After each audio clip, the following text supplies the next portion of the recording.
Well, it is the question puzzling families around the country. Why do some people get COVID and others don't? Tonight, we go searching for answers. A little bit invincible and a little bit lucky. Well, very much lucky is how I feel. Craig Jeffs feels like a superhuman after dodging COVID at least 3 times. At the start of the pandemic, I had dinner with a work colleague, and it was the very beginning, and we shared a steak and a glass of wine, and I actually had some steak off his plate.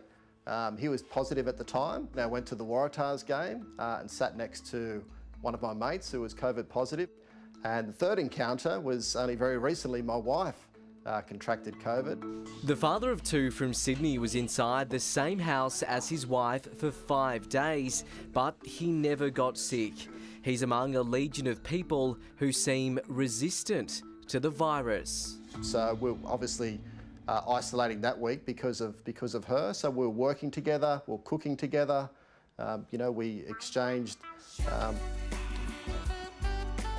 Say that, sorry. No. So, work colleagues, my stepmum, my dad and my best friend.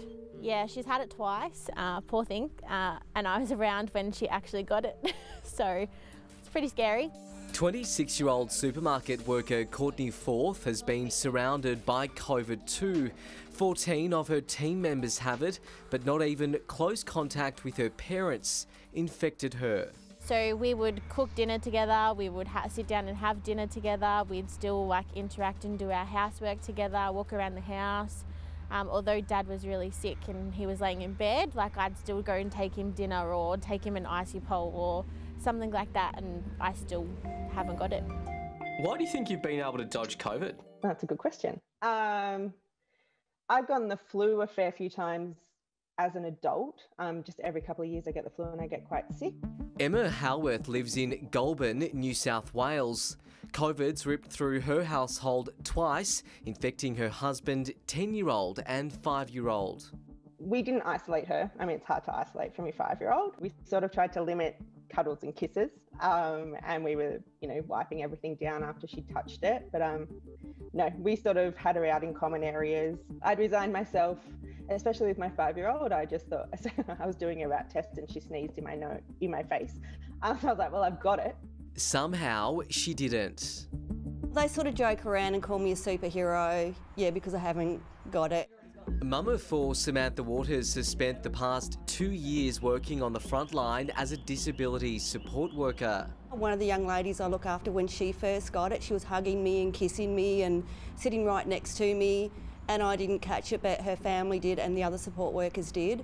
In a quest to find out why, Samantha went all the way to the CSIRO. We thought it'd be funny just to message them and say that I haven't had it and maybe you should test my blood, and they actually replied, which was really polite of them. They just said they don't actually test people that haven't got it, they just try and find a cure. It hasn't stopped others coming up with their own theories. I like to keep the doors and windows open, even when it's a little bit on the cool side. I do enjoy a glass of whiskey most nights, so I reckon that has something to do with it. But is there a scientific explanation? Well, for starters, they're lucky. Professor Bruce Thompson is head of the School of Health Sciences at the University of Melbourne. It's very, very early. We still just don't understand why some people actually contract it over others, and they're both sitting in the same household.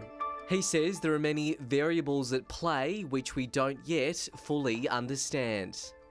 And so if you've just been vaccinated and your immune system is fully fired up, fully understands the virus, then you're less likely to contract the virus. So the whole genetic aspect of your immune system is potentially a component. And according to a new study out of London, another reason may be because we've had the common cold.